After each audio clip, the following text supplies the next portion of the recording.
మీ students Indian Idol దాకా వెళ్ళారు. అసలు ఇండియన్ ఐడల్‌లో కాలు పెట్టడం అంటే ఒక క్రేజ్ ఉండేది. వాళ్ళు ఎంతో టాలెంట్ ఉంటేనే అని చెప్పేసి. వాళ్ళు ఫైనల్స్ దాకా వెళ్ళిన స్టూడెంట్స్, కప్పు తెచ్చిన స్టూడెంట్స్ ఉన్నారు. హేమచంద్ర కావచ్చు, కారుణ్య కావచ్చు, ఇక మిగిలిన స్టూడెంట్స్ భామిని కావచ్చు, గీతా మాధురి ఎంత ఎస్టాబ్లిష్డ్ సింగరో అందరికీ తెలిసిందే. ఇంత పేరు సంపాదిస్తారు. అదే మీ ఇన్‌స్టిట్యూషన్ నుంచి వెళ్ళిన వాళ్ళు అంత స్థాయిలో వెళ్ళినప్పుడు గురువుగా మీకు ఎలా అనిపించేది? చాలా ఆనందంగా ఉంటుందండి. గురువులకి, తల్లిదండ్రులకి వాళ్ళంత వృద్ధిలోకి వచ్చినప్పుడు గర్వం వస్తుంది మాకు.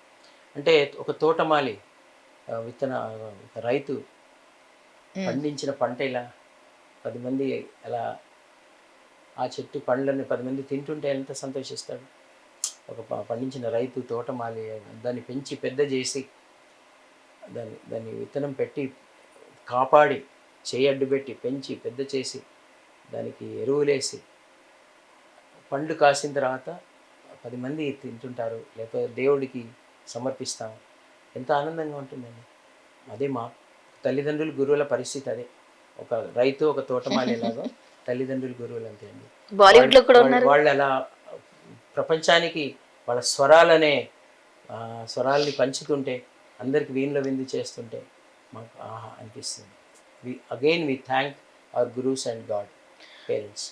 బాలీవుడ్‌లో కూడా ఇప్పుడు ఇర్ఫానా సార్ తను ఇర్ఫాన్ బాలీవుడ్లో ఇర్ఫాన్ పాడుతున్నాడు, కారుణ్య పాడుతున్నాడు, హేమచంద్ర. తర్వాత మొన్న ఇండియన్ ఐడల్లో రోహిత్ అనే అబ్బాయి వెళ్ళాడు.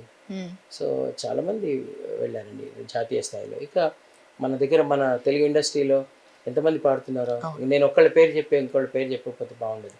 చాలా మంది మీకు లిస్ట్ ఇచ్చాను, అదంతా వేయండి. ఇప్పుడు మేము మాట్లాడుకుంటున్న ప్రతి సింగర్ మీ స్టూడెంట్. వాళ్ళందరూ పాడుతున్నారు. ఇంకా కొత్త కొత్త వాళ్ళు కూడా పాడుతున్నారు. సో మన తెలుగు ఇండస్ట్రీ కూడా అండి కొత్త వాళ్ళకి చాలా ఛాన్స్ ఇస్తుంది. చాలా అంటే పాడుతా తీగ నుంచి కొత్త సింగర్స్ పరిచయం చేశారు. తర్వాత ఇప్పుడు మా ఎల్ఎంఈ నుంచి నేర్చుకుంటున్న పిల్లలే కాదండి, ఇంకా ఏ గురువుల దగ్గర నేర్చుకుంటున్న పిల్లలకైనా కొత్త గళాలకి వాళ్ళు if they are deserving, all the music directors are encouraging. అందులో కొత్త మ్యూజిక్ డైరెక్టర్స్ కూడా వచ్చారు ఇప్పుడు, కొత్త యంగ్ పిల్లలు. వాళ్ళు కూడా ఎంత అద్భుతంగా చేస్తున్నారంటే వాళ్ళు కూడా ఈ కొత్త పిల్లలందరికీ ఛాన్స్ ఇస్తున్నారు. డైరెక్టర్స్ యాక్సెప్ట్ చేస్తున్నారు, ప్రొడ్యూసర్స్ యాక్సెప్ట్ చేస్తున్నారు. వాళ్ళు కూడా కొత్త గళాలు భలే వెరైటీ ఉందప్ప అంటున్నారు. కాబట్టి మంచి good things are happening for singers. తండ్రిగా కంటే కూడా గురువుగానే చాలా అటాచ్మెంట్ ఎక్కువ అనుకుంటా. గురువుగానే అందరితో పాటు వాళ్ళకి నేర్పిస్తాను, ప్రత్యేకంగా ఏముండదు. అదే తర్వాత వాళ్ళకి అందరిలాగే మీరు వెళ్ళి ప్రయత్నించండి అని చెప్పి నేను ఎవరికి ఏ కంపోజర్కి వెళ్ళి నేను ఫోన్ చేసి చెప్పాను. నేను మా అబ్బాయి పాడతాడు, మా అమ్మాయి పాడుతుంది, మీరు పాడించండి. ఎందుకంటే అది వాళ్ళకి ఇరిటేటింగ్గా ఉంటుంది. చాలా మనం ఎవరు రికమెండ్ చేసినా ఇరిటేషన్ వస్తుంది. సో మా పిల్లలకు కూడా చెప్తాను, మీరు వెళ్ళండి, కలవండి, మీ పాటను వినిపించండి. ఇప్పుడు యాక్సెస్ ఉంది. ఇప్పుడు ఒకప్పుడు అంటే మేము చెన్నైకి వెళ్ళి వాళ్ళు ఎప్పుడు కలుస్తారో ఎట్లా వినిపించాలో తెలియకపోయేది. ఇప్పుడు చాలా ఈజీ. ఇప్పుడు సోషల్ మీడియా ఉంది. మీరు ఒక పాట కవర్ చేసి పెట్టిన అందరు మ్యూజిక్ డైరెక్టర్స్ వింటున్నారండి. ఇప్పుడు ఎంత ఈజీ ఉందంటే ఏదైనా కొత్త వాయిస్ వైరస్ అయిందనుకోండి, చక్కగా చాలా పాపులర్ అయిందనుకోండి, ప్రతి కంపోజర్ వింటాడండి. విని వాళ్ళకి నిజంగా నచ్చితే పిలిపించి పాడిస్తారు. కాదు మీరు రిఫరెన్స్ కాదు, మీరు వెళ్ళండి ట్రై చేసుకోండి అని మీరు అన్నప్పుడు వాళ్ళు ఫీల్ అవ్వలేదా? ఎందుకు డాడీ రిఫరెన్స్ ఇవ్వట్లేదు? చిన్న పిల్లలు అవ్వలేదని ఎందుకంటాం? అందరం మనుషులమే. మనుషులకు ఉండే అన్నీ ఉంటాయి, మనకి అన్నీ ఉంటాయి. కానీ ఇప్పుడు అర్థం చేసుకున్నారు. అయ్యా నువ్వు ఎందుకు చెప్పవన్నట్టుగా ఉండింది ఫస్ట్, కానీ అర్థం చేసుకున్నాను తర్వాత. సో చెప్పాను, మీకు ఏముంది, మీరు వెళ్ళండి, కలవండి అందరికీ. అప్పుడు సీడీలు ఇచ్చేవాళ్ళు, లేకపోతే క్యాసెట్లో చేసి ఇచ్చేవాళ్ళు, తర్వాత మెయిల్లో పంపించేవాళ్ళు, తర్వాత ఇప్పుడు వాట్సాప్లో పంపిస్తున్నారు. అట్లీస్ట్ వాళ్ళ అసిస్టెంట్స్ కన్నా పంపిస్తున్నారు. ఇంకోటి, మీరు వెళ్ళండి, ముందు కోరస్లు పాడండి.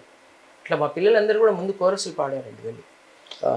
అది మాత్రం నేను పరిచయం చేశాను, మొత్తం గుంపుగా పరిచయం చేశాను.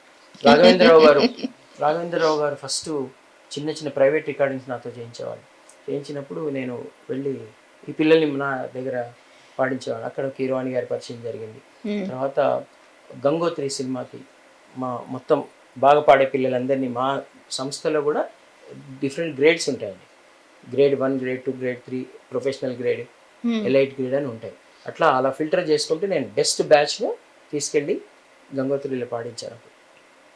కీరవాణి గారి సంగీతం అక్కడ ఫస్ట్ రాఘవేంద్రరావు గారు, దాని తర్వాత శ్రీరామదాసు, తర్వాత వజ్రోత్సవాలు, ఇలా పాడిస్తున్నప్పుడు కీరవాణి గారు ఏం చేసేవారంటే ఆ గ్రూప్లోనే అందరు వాయిస్లు వింటారు, ఆయన ఒక్కొక్కళ్ళ వాయిస్ వింటారు ఏదో ఒక టైంలో, వాళ్ళతో మాట్లాడుతూ ఆయన అందులోంచే చాలామంది సోలో సింగర్స్గా ఆయన ఛాన్స్ ఇచ్చారు. తర్వాత మణిశర్మ గారు, కోటి గారు, దేవిశ్రీ ప్రసాద్ గారు, తమన్ గారు, అనూప్ రూబెన్స్, ఒక్కళ్ళు కాదండి అందరు కంపోజర్స్, ఇప్పుడున్న యువక కంపోజర్స్ అందరు కూడా, భీమ్స్ గారు, అందరూ everybody is giving chance to deserving good singers. మీ వైఫ్లో సుజాత గారిలో మీకు బాగా నచ్చిందండి?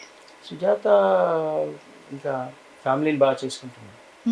అంటే మా అమ్మగారు ఉంటారు, మా మా అత్తగారు కూడా, మా మామగారు వెళ్ళిపోయాక అత్తగారు కూడా ఉంటారు. బాగా పెద్దవాళ్ళని బాగా చూసుకుంటుంది, మా ఇంట్లో అందరినీ బాగా చూసుకుంటుంది. మా తమ్ముడు లక్ష్మణాచారి కూడా మేము బాగుంటాము, బ్రదర్స్ ఇద్దరము. మా మదర్స్ పిల్లలు కూడా, మా తమ్ముడు కొడుకులు కూడా, పెద్దవాడు వేద పండితుడయ్యాడు, చిన్నవాడు ఆడియో ఇంజనీర్, పెద్దవాడు శ్రీకర్ వేద పండితుడు, శ్రీనాథ్ ఆడియో ఇంజనీర్, మా దాంట్లోకి వచ్చేసాడు. సో మా నాన్నగారి అది వారసత్వం వాడికి వచ్చింది పెద్దవాడికి. చిన్నవాడు మా సాకేత్, వీళ్ళంతా కలిసే ఉంటారు, సాకేత్, సోని అండ్ శ్రీనాథ్, వీళ్ళంతా స్తంభి అంటాం. మేమందరం ఫ్యామిలీ అంతా. సుజాత మా మేనేజ్మెంట్స్ అన్ని చూస్తుంది, అందరివి ఆల్మోస్ట్ మేము ఒక కంబైన్డ్ ఫ్యామిలీ లాగా.